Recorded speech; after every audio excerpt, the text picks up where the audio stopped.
Hey guys, Zoller here, back with another review of the most controversial character in the Gargoyles universe, Lexington, with firing crossbow. Now, the reason I say controversial is because, well, in the show, towards the end of season 2, Angela came to Manhattan, and of course, the trio were hitting on her, because, well, they're guys. What do you expect? They're teenage-ish guys.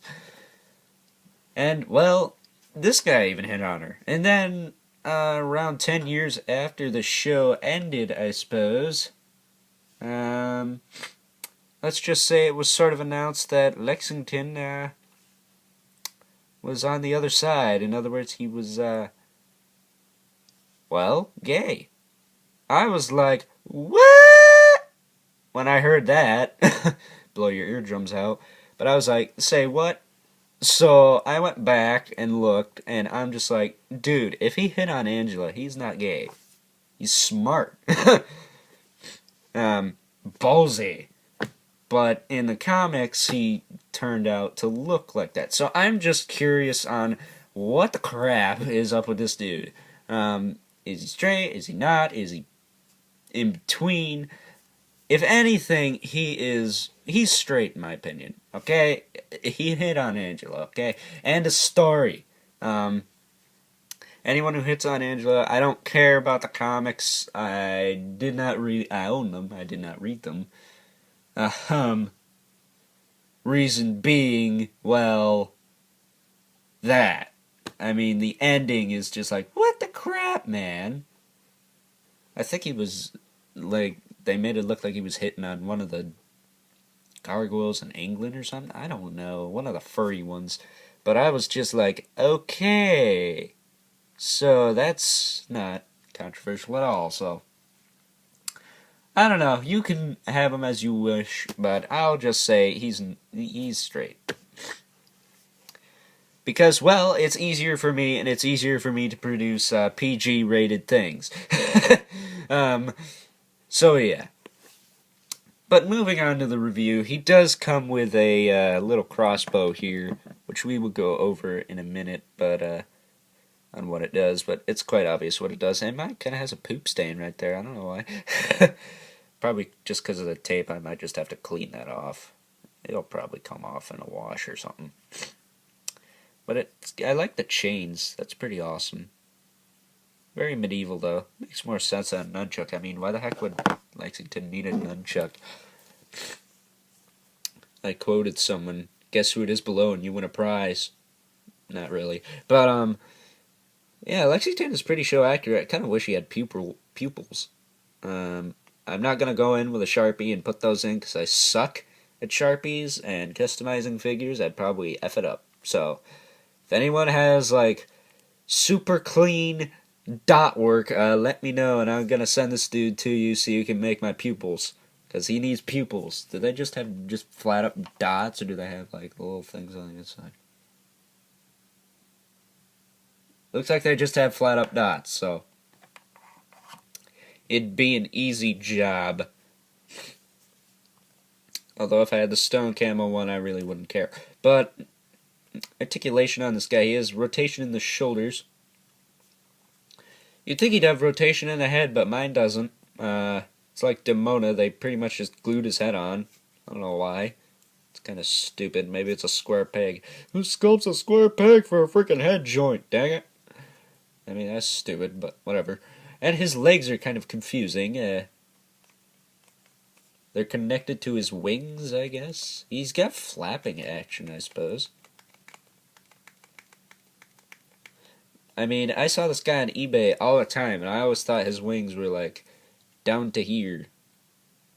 Like, not attached to his legs, but whatever. His legs can't move, though, so that sucks. But whatever. And his wings are also attached to his back, so that just adds to the fact that, well, it's all about the gimmicks. But he stands alright.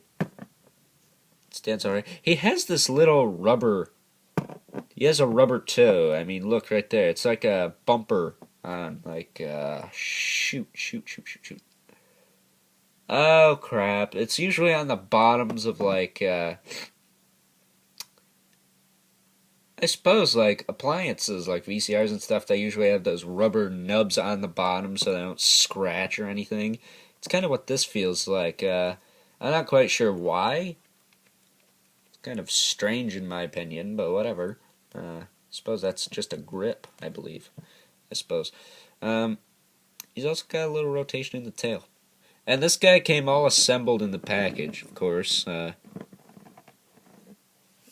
But, you know, whatever. His tail does come off, though, so be careful about that. But his crossbow here does go into his hand quite a ways. It's got probably the longest handle on a Gargoyles accessory I've seen in, like, ever. Does shoot pretty far. Much better than what Hasbro's putting out nowadays. Now they just use those shiitake push missile things. Almost actually dropped a word. I don't want to do that here. I try to keep this stuff PG as possible, even though we talked about homosexuality at the beginning of the review. Moving on. Hasbro uses those stupid push missile things, which suck. They suck. They hardly work. But size comparison with Bronx here. Can he ride on this guy? Oh my god, if I took his tail off, he probably could. Come on. Can I take his tail off?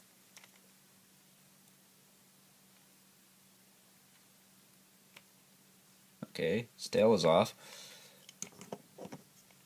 Move his crossbow. I want to get this guy riding on Bronx. I've always wanted Lexington to ride on Bronx. Hi-ho silver, mother truckers. Yeah. That's awesome. I might just display him on the shelf riding on this guy. Actually, I could put his tail back on. Can I?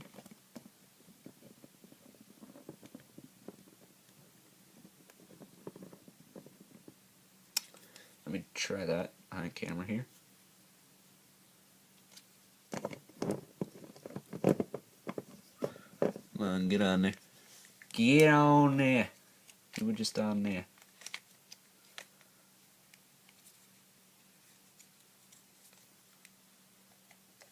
Yeah. Yeah, that's awesome. Lexington can officially ride on Bronx, sort of. Just straighten him out, maybe.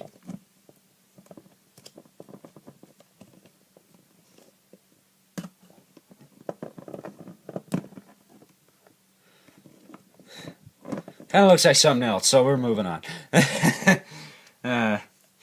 I'll get him on there later. I'll probably have him on the freaking in the gallery riding Bronx or something like that.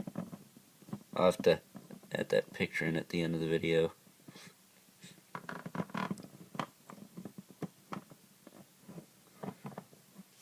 And also here he is next to Broadway. Reason I put him next to Broadway, they're like the SpongeBob and Patrick of the show, okay? Another thing I want to know is who the heck is Lexington's biological father? I thought it might have been even Hudson. And Brooklyn could have even been, well, no, he couldn't have been Goliath. Well, there was one guy in the first episode who looked a lot like Brooklyn, but then he wound up getting killed by the Vikings, so that sort of sucks. I always assumed, yep, that's probably Brooklyn's daddy. He got smashed. That sucks. Stupid Vikings! Your clobber time action. That's another thing. Why didn't we never get the Vikings? Okay, going off topic. That's all I have to say for Lexington. So yeah, you can probably get him to ride Bronx with some fiddling. I mean, if I can get him to ride Bronx for the gallery, I will do that. I will definitely do that. So yeah, that's about all I have to say for this guy. I'm gonna give him. I think I'll give him an 8 too. I just can't give these things bad. Well, actually, I'll give him a 7. He's probably as good as Brooklyn, even though he has no neck. But still, Brooklyn's still a nice figure anyway. Lexington, it's just because, well, he's not very poseable. And supposedly, he should have his arms up here with his wings. If anything, his wings should have been connected to his arms, but they didn't want to risk the articulation there. Another thing, if they didn't put him on springs, that probably would have been easier as well, but what do I know? Yeah, that's all I have to say for this guy, so stay tuned for more reviews and other stuff, and until next time, I will see you guys later. Peace!